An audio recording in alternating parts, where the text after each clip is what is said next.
గత కొన్ని వీడియోల నుంచి మనము ఇంగ్లీష్ గ్రామర్కు సంబంధించినటువంటి లాజికల్ వీడియోస్ను చెప్పుకుంటూ వస్తున్నాను. అంటే జస్ట్ మీరు క్వశ్చన్ చూడడము, అదేవిధంగా ఆన్సర్ టిక్ చేసే విధంగా నేను లాజిక్స్ను ఈ విధంగా టేబుల్స్ రూపంలో చెప్పుకుంటూ వస్తున్నాను. సో ఈ వీడియోలో వచ్చేసి మనం నేర్చుకోబోయేటువంటి లాజిక్ దేని గురించి అంటే ఫర్ మరియు సిన్స్ అనేటువంటి ఈ రెండు ప్రిపోజిషన్స్ మీద, దాదాపు వీటి మీదనే ఎక్కువ బిట్స్ మనకు కాంపిటేటివ్ ఎగ్జామ్లో అడగడం జరుగుతుంది. కాబట్టి వాటి మీద మనం ఈ వీడియోలో కంప్లీట్గా నేర్చుకోబోతున్నాము. సో వాటిని నేర్చుకునే ముందు ఇంకా మా ఛానల్ను కనుక సబ్స్క్రైబ్ చేసుకోకపోతే తప్పకుండా ఇప్పుడే సబ్స్క్రైబ్ చేసుకోగలరు. సబ్స్క్రైబ్ చేసుకున్న వారు ఇప్పుడు నేను ఎక్స్ప్లెయిన్ చేయబోయేటువంటి ఈ మెటీరియల్ ఏదైతే ఉందో దీన్ని PDF రూపంలో మీరు డౌన్లోడ్ కూడా చేసుకోవచ్చు. రైట్.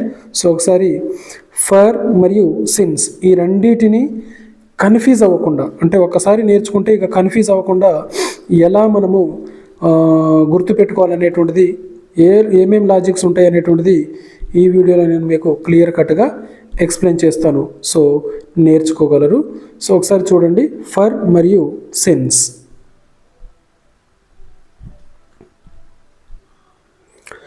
గమనించండి, ఫర్ అంటే పీరియడ్ ఆఫ్ టైం, సిన్స్ అంటే point of time.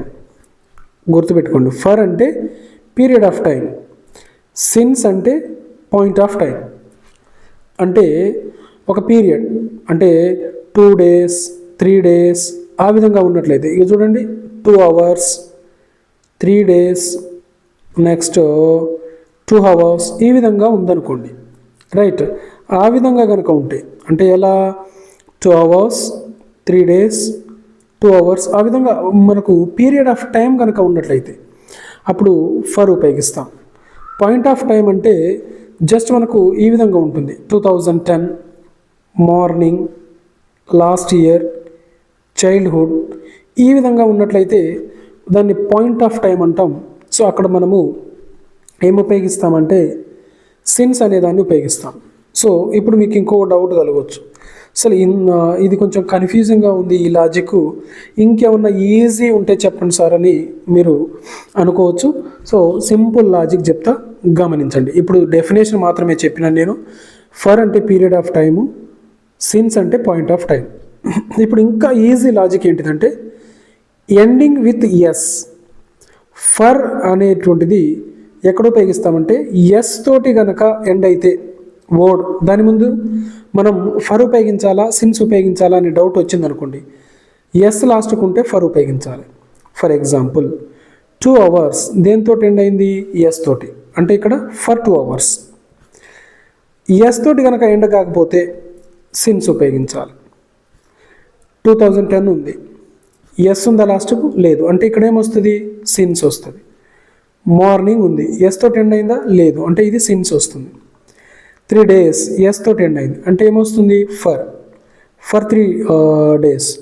Last year S తోటి ఎండ్ అయిందా, లేదు, అంటే సిన్స్ వస్తుంది. చైల్డ్హుడ్ ఎస్ తోటి ఎండ్ అయిందా, లేదు, అంటే ఇది సిన్స్ వస్తుంది. 2 hours ఎస్ తోటి ఎండ్ అయింది, అంటే ఫర్ వస్తుంది. ఇంత ఈజీ అనమాట. సో ఈ లాజిక్ తెలిస్తే ఇక మనకు అసలు కన్ఫ్యూజన్ అనేటువంటిది అవసరం లేదు. రైట్. సో ఒకసారి ఇంకొన్ని లాజిక్స్ దానికి సంబంధించి ఎక్స్ప్లెయిన్ చేస్తాను.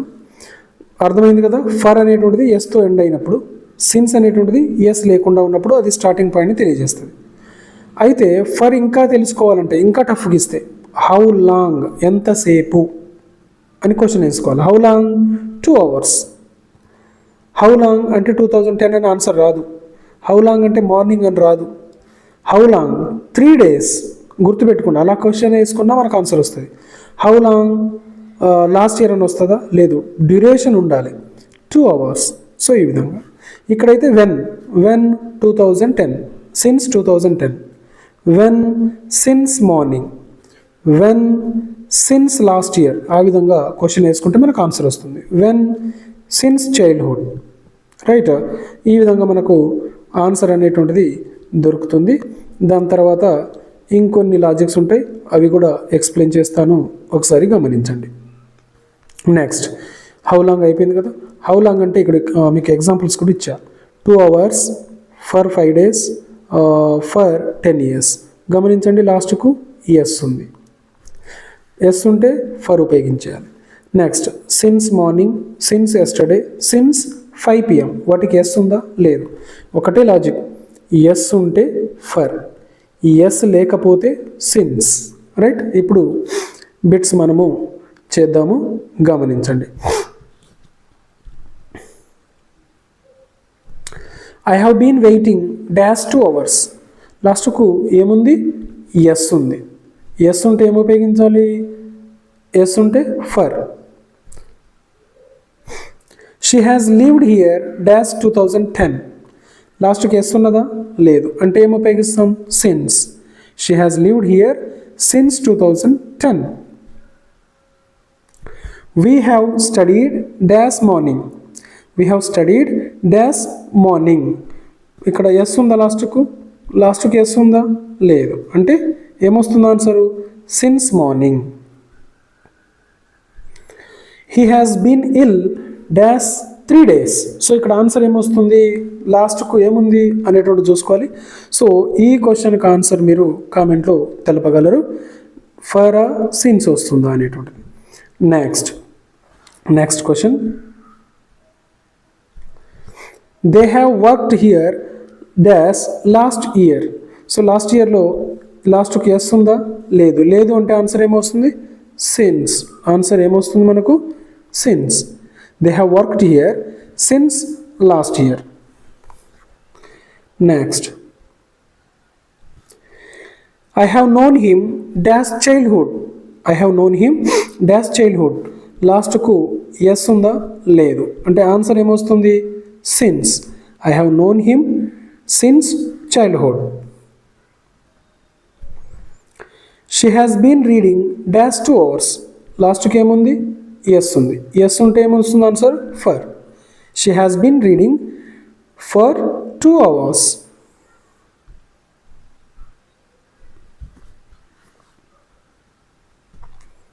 We have been friends dash many years. We have been friends dash many years. లాస్ట్కి ఏముంది? ఎస్ ఉంది. సో ఆన్సర్ ఏమవుతుంది? ఎస్ ఉంటే for. We have been friends for many years. He has been absent dash Monday for since. ఇందులో లాస్ట్కి S ఉందా? లేదు కాబట్టి ఆన్సర్ ఏమవుతుంది మనకు? Since. He has been absent since Monday. Next, I have lived in this city dash 5 years. So లాస్ట్కి ఏముంది? S ఉంది. సో ఆన్సర్ ఏమవుతుంది మనకు? ఫర్ అనేటువంటిది ఆన్సర్ అవుతుంది. I have lived in this city for 5 years. Next. She has been cooking dash morning for a since. ఇక్కడ answer ఏమవుతుంది? Since అవుతుంది. ఎందుకంటే లాస్ట్కు ఎస్ లేదు. ఇంకొన్ని బిట్స్ ప్రాక్టీస్ చేద్దాము. He has played cricket dash 2015. So for వస్తుందా? సిన్స్ వస్తుందా? Please type your answer. So ఇక్కడ లాస్ట్కు ఎస్ ఉందా? లేదు. సో ఆన్సర్ ఏమవుతుంది? Since. He has played cricket since 2015. They have been waiting dash for a long time. ఇలా for a long time. ఇక్కడ answer ఏమొస్తుందంటే ఫర్ అనేటువంటిది ఆన్సర్ అవుతుంది. ఎందుకంటే లాంగ్ టైం అని ఆల్రెడీ ఆయన మెన్షన్ చేసింది కాబట్టి ఇటువంటి బిట్స్ దగ్గర మనం జాగ్రత్తగా ఉండాలి. సో ఇటువంటి బిట్స్ను కూడా మనం చేయగలగాలి అంటే ఇక్కడ ఈ టేబుల్ను మనము ఖచ్చితంగా మనము చదివి పెట్టుకోవాలి. హౌ లాంగ్ అన్నాడు, ఫర్ ఏ లాంగ్ టైం అని అక్కడ వస్తుంది. రైట్. అక్కడ ఈ ఎస్ అనేటువంటి ఇది ఏదైతే ఉందో ఈ సూత్రం అక్కడ మనకు వర్కౌట్ అవ్వదు. సో అదొకటి గమనించుకోగలరు. Okay, thank you so much. ఇంకా సబ్స్క్రైబ్ చేసుకోకపోతే తప్పకుండా సబ్స్క్రైబ్ చేసుకోగలరు. మా వాట్సాప్ గ్రూప్లో జాయిన్ అయ్యి ఈ పీడిఎఫ్ను డౌన్లోడ్ చేసుకోగలరు.